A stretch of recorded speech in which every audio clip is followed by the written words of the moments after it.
رحمت کے سائے کے نیچے آ گئے تو بس الحمدللہ آپ کا بیڑا پار ہو گیا. تو یہی وہ چیز ہے رحمت کے، اللہ کے رحمت کو سمیٹنا ہے. تو پہلا عشرہ جو ہے جی اللہ کے رحمت کو اپنی طرف متوجہ کرنا ہے. تو یہ کس طریقے سے؟ وہ اپنے اعمال سے، اپنی نیتوں سے. کیونکہ آپ دیکھ رہے ہو کہ اللہ رب العزت آپ کی قربانی کے بارے میں بھی فرماتے ہیں کہ مجھے آپ کے خون کی کوئی ضرورت نہیں، کہ جانور کے خون کی ضرورت نہیں ہے، مجھے گوشت کی ضرورت نہیں. وہاں پہ کوئی ایسے نہیں کہ اللہ رب العزت آپ یہاں پہ قربانی کر رہے ہیں اور اللہ اپنے فریج میں رکھنا چاہتے ہیں. ٹھیک ہے، آپ کی نیت کو دیکھ رہے ہیں کہ آپ کی نیت کیا ہے، آپ کے متقی تقوی اور پرہیزگاری کس درجے تک ہے، اور کیا اللہ رب العزت کی وہ آپ کی جو ادا ہے کتنی اس میں یعنی رحمت کو کھینچنے کا وہ جو ہے مغناطیسی قوت ہے. یعنی کس طریقے سے، فار ایگزامپل آپ کی جو بھی ایکٹیویٹی ہو، مین مقصد، مین مدعا آپ کی یہ ہو کہ کس طریقے سے میں اللہ کی رحمت کو اپنی طرف متوجہ کروں. اسی سے جڑا ہوا ایک نقطہ ہے، اور خدا کریم کی رحمت تو بے شمار ہے اور بے مثال ہے.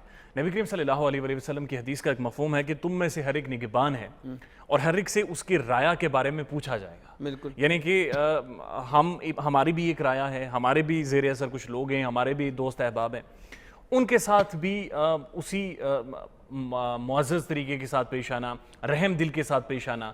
کہیں نہ کہیں یہ جو خدا کی صفت ہے، اس کا کسی نہ کسی طور حق انسان نے بھی ادا کرنا ہے اپنے معاشرے میں. بالکل سہراب صاحب نے جو بات کی کہ کلکم راعٍ وکلکم مسئول عن رعیتہ، کہ تم میں سے ہر ایک نگہبان ہے اور ہر ایک بندے سے اس کی رعیت کے بارے میں پوچھا جائے گا.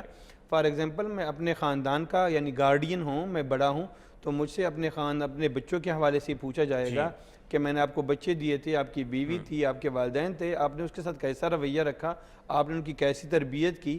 فار ایگزامپل آپ کی اپنے اولاد کے حوالے سے. فار ایگزامپل ایسا نہیں کہ آج کل جو معاشرے میں ہم بگاڑ دیکھ رہے ہیں، ہم بے شک بچے پیدا کر رہے ہیں لیکن اس کے بعد ان کی جو تربیت ہے، دیکھو بچوں کے لیے بھی آپ نے سٹارٹ میں ایک مرتبہ حضرت عمر رضی اللہ عنہ کے زمانے میں ایک بندہ آیا، ایک والد آیا، تو انہوں نے کہا کہ جو میرا بیٹا ہے یہ نافرمان ہے. تو بیٹے کو بلایا، تو بیٹا جب آیا تو بیٹے نے کہا کہ آپ جو ہے اپنے والد کی نافرمانی کیوں کرتے ہیں؟ تو اس نے کہا اس سے پہلے کہ میں نافرمانی کروں یا میں اس کی رائٹس کی وائلیشن کروں، میرے والد نے پہلے وہ میری رائٹس کی وائلیشن کی ہے. سوری، پہلی بات یہ کہ میرے والد صاحب جو ہے انہوں نے میرے لیے اچھی ماں کا انتخاب نہیں کیا. میں ایک کنیز کا بیٹا ہوں، غلام جو کنیز ہے وہ میں اس کا بیٹا ہوں. دوسری بات یہ ہے کہ اس نے میرا نام اچھا نہیں رکھا، اس کا جو نام تھا اس کا نام ہی جانور تھا، یعنی اس کا جو ترجمہ تھا.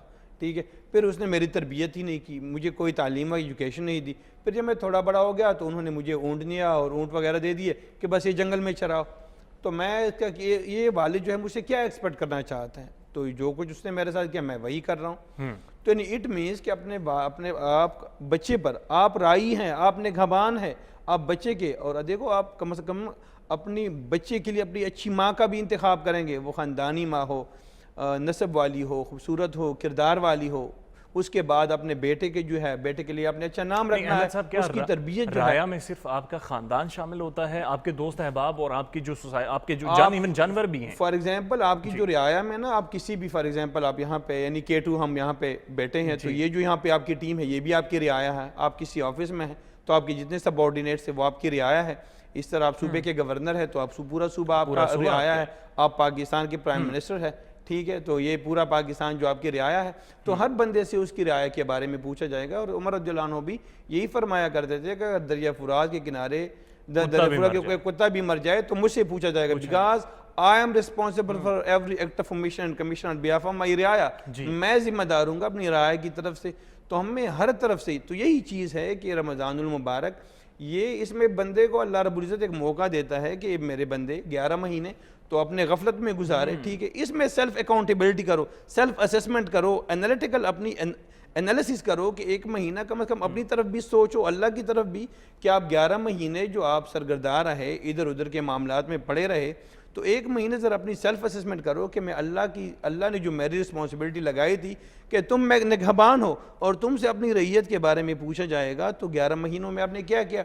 تو یہی ایک مہینہ ہے سوچنے کا، سیلف اکاؤنٹیبلٹی کا، سیلف اپنے سامنے جواب دہ ہونے کا، اور اس میں جواب دہ ہونے کا کہ بندہ سوچے کہ یار میں نے 11 مہینے گزارے، کیا میں اپنے خاندان کو ڈیلیور کر رہا ہوں یا نہیں کر رہا ہوں، میں کسی آفس میں ہوں میں وہاں پہ ڈیلیور کر رہا ہوں یا نہیں کر رہا ہوں، میں کسی علاقے کا ایم این اے یا ایم پی ہوں کیا میں ڈیلیور کر رہا ہوں یا نہیں ہوں، میں کسی آرگنائزیشن اپنے طور پر کیا میں اپنے حصے کا دیا جلا رہا ہوں یا نہیں جلا رہا، اپنا جو کردار ہے وہ میں ادا کر رہا ہوں یا نہیں کر رہا ہوں یا نہیں کر رہا ہوں، تو یہی سیلف اکاؤنٹیبلٹی۔ تو اس میں بندہ سوچے پورا سال میں نے گزارا اللہ کی طرف سے، جس طرح ہماری جسمانی ضروریات ہے اس طرح روحانی ضروریات کو بھی بندہ دیکھے۔ تو اللہ بھی فرماتے ہیں وَمَا خَلَقْتُ الْجِنَّ وَالْإِنسَ إِلَّا لِيَعْبُدُونَ کہ میں نے انسان اور جن کو نہیں پیدا کیا مگر اپنی عبادت کے لیے پیدا کیا، جی یعنی اللہ رب العزت نے اپنی عبادت کے لیے ہمیں پیدا کیا۔ تو اب بندہ سوچے کہ یار 11 مہینے میں نے گزارے، تو کیا یہ 5 اوقات جو کل وہ جو ہے ان الصلاۃ کانت علی المؤمنین کتابا موقوتا کہ تمام مسلمانوں پر 5 وقت کا نماز اپنے مقررہ وقت پر فرض ہے، کیا میں نے 11-12 مہینے مقررہ وقت پر 5 جو میرے فرائض تھے، جو میں جو کہتے ہیں کفر اور اسلام میں جو بڑا فرق ہے ویسے بات کر رہے ہیں، تو نماز ہے بڑی چیز ہو، بہت بڑا فریضہ ہے کہ قبر میں سب سے پہلے نماز کے بارے میں پوچھا جائے گا۔ اب ہم سارے جمعہ خان بن گئے، ٹھیک ہے، پوری جو پاکستانی کمیونٹی کی میں بات کر رہا ہوں، مسلم امہ کی میں بات کر رہا ہوں کہ جو مین اللہ کی طرف سے اللہ کو قریب جانے کا، یعنی ایک اللہ رب العزت بھی یہ نبی علیہ السلام سے فرماتے ہیں وَإِذَا سَأَلَكَ عِبَادِي عَنِّي فَإِنِّي قَرِيبٌ أُجِيبُ دَعْوَةَ الدَّاعِ إِذَا دَعَانِ فَلْيَسْتَجِيبُوا لِي وَلْيُؤْمِنُوا بِي لَعَلَّهُمْ يَرْشُدُونَ۔ اے میرے رسول جب آپ سے میرے بندے میں پوچھتے ہیں، وَإِذَا سَأَلَكَ جب آپ سے پوچھتے ہیں عبادی میرے بندے، ان کو بتانا فَإِنِّي قَرِيبٌ میں آپ کے قریب ہوں، أُجِيبُ دَعْوَةَ الدَّاعِ میں اس کی پکار کو سنتا ہوں، میں اس کو دعا کو قبول کرتا ہوں جب مجھے پکارتے ہیں۔ تو یہ نہیں، یہ وہ جو ہے، اور اللہ بھی فرماتے ہیں کہ اب میرے بندوں کو وسجد وقترب سجدہ کرو میرے قریب آؤ۔ تو 11 مہینے ہم اللہ کے قریب نہیں جاتے، سجدہ نہیں لگاتے۔ یہ ایک ایسی بات ہے کہ آپ کی بات سن کر ہی شرمندگی ہو رہی ہے، کیونکہ ہم سب کہیں نہ کہیں پر ہم سے غفلت ہو جاتی ہے اور نماز شاید ہم ٹائم پر نہیں ادا کر پاتے، لیکن یہ رحمت کا اشارہ ہے۔ خدا کی رحمت مانگے اور اس کی رحمت اتنی وسیع ہے کہ وہ بخشنے والی ذات ہے، وہ محبت کرنے والی ذات ہے۔ لیکن اگر آپ اجازت دیں تو آگے بڑھتے ہیں، اور احمد شیر صاحب آج ایک بڑی دلچسپ وہ بھی ایک سیگمنٹ لائے ہیں، دیکھتے ہیں کہ وہ کیا لائے ہیں، وہ دیکھ لیتے ہیں اور پھر واپس آتے ہیں تو گفتگو کا سلسلہ جاری رکھیں گے۔ السلام علیکم ویئرز، امید ہے آپ سب بالکل ٹھیک ٹھاک ہوں گے، اور آج کی سحری میں آپ لوگوں نے کافی ساری اچھی پلاننگز کی ہوں گی، اور شیک کی صورت میں ہو، چاہے سیلڈ کی صورت میں ہو، یا پھر مختلف قسم کے جو پراٹھے ہم لوگ بناتے ہیں اس کی صورت میں ہو۔ میں کبھی بھی پراٹھوں کے خلاف نہیں رہا، میں ہمیشہ کہتا ہوں کہ جو ہماری روایتی خوراکیں ہیں ان میں پراٹھے کی اگر بات کی جائے تو کیا ہی بات ہے۔ پراٹھے کی جو خوشبو ہے صبح صبح ہر دوسرے گھر سے جب آتی ہے تو بہت زیادہ اچھی لگتی ہے، سحری میں بھی بہت زیادہ اچھی لگتی ہے، لیکن کہنا یہ ہوتا ہے کہ اگر سحری میں آپ پراٹھا کھائیں گے تو شاید دن میں آپ کو زیادہ پیاس لگے گی، آپ کو تیزابیت فیل ہوگی، تو اس کے لیے پراٹھے کو اگر تھوڑا سا اوائڈ کیا جائے تو تھوڑا سا بہتر ہے، نہیں تو آپ کو کھانا چاہیے۔ اور اگر ہماری روایتی جتنے بھی کھانے ہیں ان میں پراٹھے کو ایک سائڈ پہ کیا جائے تو بہت زیادہ زیادتی ہوگی۔ پراٹھے کی جو اہمیت ہے یا جو لوگ پسند کرنے والے ہیں بہت زیادہ ہے، اور مختلف قسم کے پراٹھے اب ملتے ہیں، چاہے چیز پراٹھا ہو، چاہے قیمہ پراٹھا ہو، آلو پراٹھا ہو، بہت قسموں کے پراٹھے ہیں، اور وہ آپ کو ٹرائی بھی آپ نے کیے ہوں گے، اگر نہیں کیے تو وہ کرنے بھی چاہیے۔ اور قیمہ پراٹھا اگر سحری میں ہو تو کیا ہی بات ہے، لیکن پھر اسے آپ تھوڑا سا بیلنس کرنے کے لیے دہی کا استعمال ذرا زیادہ کریں گے، اور وہ ہونا بھی چاہیے۔ میں اگر آج کی ریسیپی کی بات کروں تو یقیناً آپ لوگ سمجھ گئے ہوں گے کہ ہم کیا بات کرنے والے، یا آج کی ریسیپی کیا بنانے والے۔ پراٹھے کی بات کی تو پراٹھا ہی ہونا چاہیے، اور پراٹھا پھر تھوڑا سا ڈیفرنٹ ہو تو زیادہ بہتر ہے۔ کچھ لوگ بالکل پلین روٹی اور ساتھ میں دونوں سائڈ سے آئل یا گھی لگا کے جب پراٹھا بنتا ہے وہ پسند کرتے ہیں، وہ زیادہ کرسپی نہیں ہوتا، ملائم ہوتا، اگر تیز آگ سے آپ بناتے ہیں نرم ہوتا ہے۔ کچھ لوگ جو لچے دار پراٹھے ہوتے ہیں وہ بہت پسند کرتے ہیں، لیکن کچھ لوگ ایسے بھی ہیں جو کہ فلنگ والے پراٹھے ہیں وہ زیادہ پسند کرتے ہیں۔ میں کہتا ہوں اگر آپ جو بھی پراٹھا کھائیں ضرور آپ کو کھانا چاہیے، بس تھوڑی سی آپ اس کی مقدار اتنا رکھیں کہ آپ کو موٹا نہ کرے زیادہ، اور پھر اگر آپ سحری میں آپ کھائیں گے تو پھر آپ کو دن میں پانی کی زیادہ شدت فیل ہوگی، آپ کو فیل ہوگا کہ آپ کو پانی پینا چاہیے، تو اس لحاظ سے اگر سحری میں آپ پراٹھے کی کوانٹٹی کم رکھیں گے تو بہتر ہے، لیکن کبھی کبھی کھا لینا چاہیے۔ آج کی ریسیپی بھی پراٹھا قیمہ پراٹھا ہے، اور قیمہ پراٹھے کے لیے جو چیزیں چاہیے وہ آٹا چاہیے ہوگا گوندا ہوا، ایک پیڑا ایک پراٹھے کے لیے، اور اگر آپ نے ڈبل سائڈ کا بنانا ہے تو 2 چھوٹے چھوٹے پیڑے تقریباً یہ 50-50 گرام کے آپ لیں گے. اور قیمہ اگر تو سالن میں بچا ہوا ہے، رات کا بچا ہوا ہے تو بہتر ہے. لیکن اگر آپ نے نیا قیمہ بنانا ہے، چونکہ جب بھی کبھی قیمہ پراٹھا آپ بناتے ہیں تو پھر آپ کو تھوڑا سا ایسا قیمہ جو ڈرائی فارم میں ہو وہ آپ کو چاہیے ہوتا ہے. تو قیمہ اس کے لیے تقریباً آپ 50 گرام قیمہ لیں گے. اس کے بعد آپ اس میں 1 پنچ ریڈ چلی پاؤڈر، 1 پنچ دھنیا پاؤڈر، 1 پنچ بلیک پیپر، 1 پنچ نمک اور 1 عدد سبز مرچ اور ساتھ میں 1 چھوٹا سا پیاز، آدھا ٹماٹر اور ½ ٹی اسپون آئل، یہ سب آپ نے ایک پین میں لینا ہے اور تھوڑا سا پانی شامل کرنا ہے. اچھے طریقے سے آپ پکائیں گے. پھر اس کے بعد جب آپ نے پراٹھا بنانا ہو تو ایک آپ پراٹھا بنا کے اس کے اوپر آپ نے اس کو اچھے طریقے سے پھیلا دینا ہے جو قیمہ آپ نے بنایا ہے، یا آپ کے پاس رات کا بچا ہوا کوئی بھی قیمہ ہے جو آپ نے افطاری میں بنایا تھا تو وہ بھی آپ استعمال کر سکتے ہیں. اگر اس میں آلو شامل ہے قیمے میں، کیونکہ عموماً ہم لوگ ایسا کرتے ہیں کہ قیمے کے ساتھ کسی نہ کسی کوئی نہ کوئی سبزی شامل ہوتی ہے، چاہے آلو ہو، چاہے شملہ مرچ ہو، مٹر ہو، مختلف قسم کی سبزیاں ہم قیمے میں ضرور شامل کرتے ہیں. تو وہ قیمہ آپ شامل اسے پراٹھا بھی بنا سکتے ہیں اور پھر اس پراٹھے کا جو ذائقہ ہوتا ہے وہ بھی مزے کا ہوتا ہے. جب آپ نے اچھے طریقے سے اس کے اوپر پھیلا دیا، دوسرا پراٹھا بھی آپ اس کے اوپر رکھ سکتے ہیں. لیکن اگر آپ چاہتے ہیں کہ جس طرح لچے دار پراٹھے ہوتے ہیں ویسے بنانا ہے تو پھر آپ اس کو فولڈ کریں گے اور فولڈ کرنے کے بعد پیڑا دوبارہ سے بنائیں گے. پھر آپ اس کو بیلیں گے، پھر آپ کو اس کو توے پہ 2 سے 3 منٹ کے لیے دونوں سائڈوں سے آپ سیکیں گے تو پراٹھا ریڈی ہوگا. اور پھر اس کے بعد جب قیمہ پراٹھا یا آلو پراٹھا کوئی بھی آپ کے پاس ہے تو اس کے ساتھ آپ دہی کا استعمال کریں. اور دہی میں نمک مت ڈالیے گا، سمپلی جو گھر کا بنا ہوا دہی ہے تو وہ اس کے ساتھ زیادہ فائدہ ناک ہو سکتا ہے اور بہتر بھی لگتا ہے. عموماً جب کبھی بھی برنچ میں یا لنچ میں ہم لوگ یا مارننگ میں پراٹھا کھاتے ہیں تو اس کے ساتھ انہی چیزوں کا استعمال رکھتے ہیں تاکہ وہ بیلنس ہو، آپ کو زیادہ پانی کی شدت محسوس نہ ہو. اس طرح یہ بھی ہو سکتا ہے کہ آپ لسی بے شک اگر آپ اس سمپل کھاتے ہیں یا چائے کے ساتھ کھاتے ہیں تو ٹھیک ہے، لیکن پھر آپ دہی کی لسی بنائیں سادی کچی والی اور وہ آپ ضرور پئیں تو بیلنس ہوگا. امید ہے آج کی ریسیپی آپ کو پسند آئی ہوگی. پھر آپ سے ملاقات ہوگی. اپنا بہت سارا خیال رکھیے گا، اپنی دعاؤں میں ہمیں یاد رکھیں. اللہ حافظ.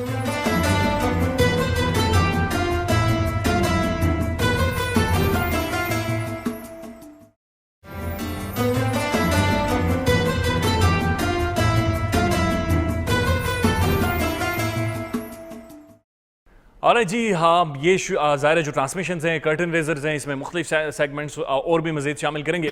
لیکن رشید احمد صاحب میں چاہوں گا کہ آپ گفتگو کا سلسلہ جاری رکھیں اور آپ مجھے یہ بتائیں کہ اگر غفلت ہو جاتی ہے، ظاہر انسان خطا کا پتلا ہے، خطا ہوتی ہے، اور خدا کریم نے انسان کو پیدا کیا اور اس کا بنیادی مقصد یہ تھا، جہاں تک جس کا مفہوم جہاں تک میں سمجھ پایا ہوں، کہ اب سوچنے کی صلاحیت تمہیں دے دی ہے، اب اختیارات تمہیں دے دیے ہیں، اب دنیا یہ پلانٹ یہ سیارہ تمہارے لیے بنا دیا ہے، اب تم پر ہے، چاہے تو مجھے مان، چاہے تو مجھے نہ مانو، اختیارات دے دیے. بالکل سہراب برکت صاحب، اللہ رب العزت نے انسان کو جو عقل فہم شعور دے دیا ہے اس مقصد کے لیے، جو ہمارا دماغ ہے، جو ہمارا سر ہے، سب سے اوپر ٹاپ پہ رکھ دیا کہ اس سوچنے کا اور فہم کا، یعنی آپ کو میں نے اختیار دے دیا کہ یہ دنیا ہے اور میں نے اتنی ساری جو بھی فیسلٹیز ہیں میں نے آپ کے لیے پرووائڈ کر دی اس پلانٹ میں، اس سیارے میں. آپ دیکھ رہے ہیں یہاں پہ آکسیجن دیکھے، آپ پانی کی وہ دیکھے، فار ایگزامپل آپ کی سانس کا، آپ اپنا انٹرنلی بندہ اپنے آپ پہ سوچے کہ میرا ڈائجسٹو سسٹم ہے، میرا ریسپائریٹری سسٹم ہے، میرا جو ہے سرکولیٹری سسٹم ہے، میرا جو ہے نا برین کا جو سسٹم ہے، میرے ہارٹ کی جو پمپنگ ہے، کس طریقے سے میرا جسم کام کر رہا ہے. انسان اگر اپنے آپ پہ بھی سوچے تو اللہ کی وحدانیت کو وہ چیخیں مار دے گا کہ اللہ آپ کی کیا نظام ہے. بے شک وہ ڈاکٹر حضرات جو دیکھ رہے ہیں کہ کس طریقے سے اللہ رب العزت ایک منظم طریقے سے آپ کا جو انٹرنل سسٹم آپ کا جو چلا رہا ہے یہ سلسلہ، تو دیکھو صرف اور صرف آپ کو مین مقصد ہی یہی تھا کہ میرے بندے ایک مقرر وقت تک، میں نے یہاں پہ 50 سال 60 سال 70 سال کے لیے میں نے آپ کو دنیا میں بھیجا ہے، میں آپ کا امتحان لینا چاہتا ہوں. اور وہ امتحان کیا ہے؟ یعنی وہ امتحان یہی کہ بس میرے وہ جو رستہ جو اللہ اور رسول کا رستہ، اسی رستے پہ چلو، شیطان کی مت مانو. ایک عباد اللہ ہے اور ایک جو ہے عباد الشیطان، جو شیطان کے بندے مت بنو، اللہ کے بندے بن جاؤ.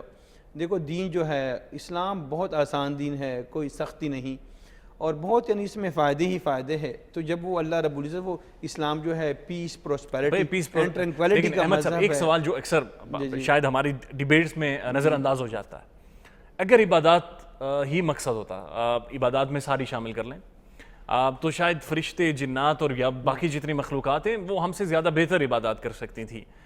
پھر کیا وجہ تھی کہ ایک آپ نے ایک ایسا نیا ایک جینز اس دنیا میں پروڈیوس کیا، ایک ایسا نیا سل، ایک ایسی باڈی، ایک ایسا برین دنیا میں دیا اختیارات کے ساتھ، اور اس کے بعد اس سے کہا کہ چاہو تو مجھے مانو، چاہو تو نہ مانو.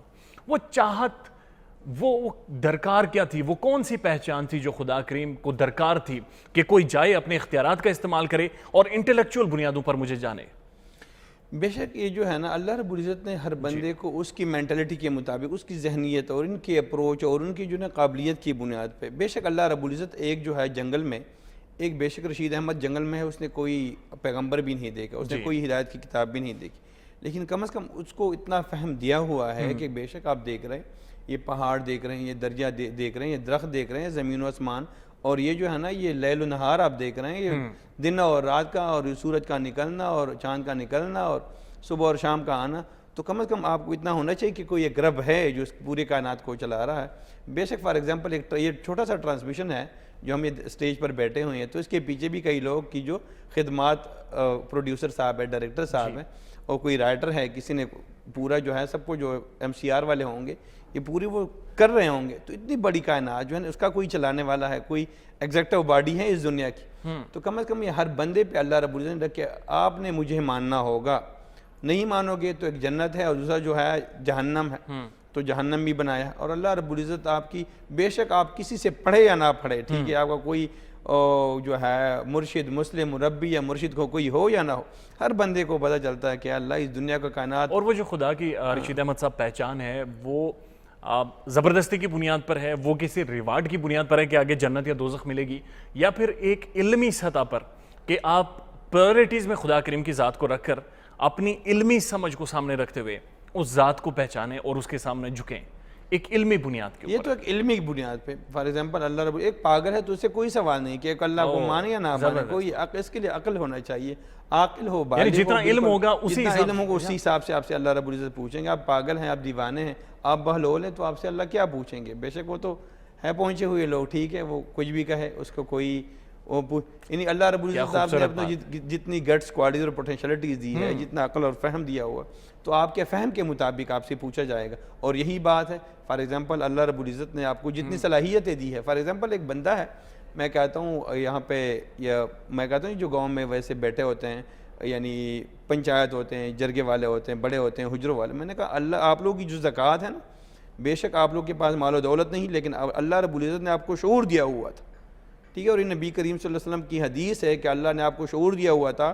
اور یہ جو ہے ہمارے سہراب بھائی اور رشید احمد کے درمیان میں کوئی تنازع وغیرہ تھا، اور آپ میں وہ گٹس، کوالٹیز اور پوٹینشلٹی تھی کہ آپ ہم دونوں کے درمیان صلح کر سکتے تھے. تو آپ سے اللہ رب العزت پوچھے گا اس بارے میں شعور کا استعمال کیوں نہیں کیا، کہ آپ نے وہ شعور کا استعمال کیوں نہیں کیا. آپ نے دونوں کے درمیان، بے شک آپ کے پاس مال و دولت نہیں تھی، آپ کے پاس اور کوئی چیز نہیں تھی، لیکن اتنا کچھ تو تھا کہ آپ کے سامنے دو مسلمان بھائی، دو انسان لڑ رہے تھے، اور آپ ان کے درمیان صلح کر سکتے تھے، اور آپ میں وہ صلاحیت بھی تھی. تو آپ سے اسی صلاحیت کے بارے میں پوچھیں گے.